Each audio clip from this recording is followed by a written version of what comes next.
Hey loves, and welcome back to my YouTube channel. If it's your first time here, I hope that you like it here.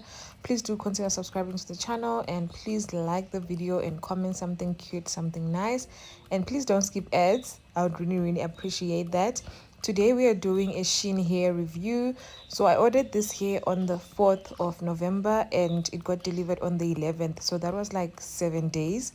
That was really fast. I was so impressed. They used Buffalo Logistics, I think. Yes, I'm gonna leave the link to the hair down below, but this is a 13 by 4 10 inches from 9 a.m. hair.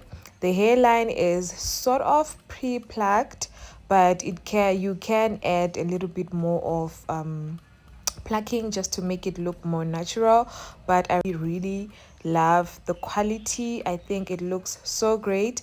It also has adjustable bands inside for like if you think it's going to be too loose, or if you think it's too tight.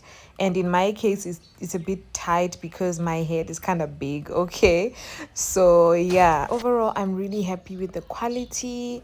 And yeah, I'm gonna be quickly installing the hair. I hope that you guys like this video. Please comment anything that you would like to know, or just emojis just to show support for me. Thank you guys so much for watching. Please do enjoy the installation.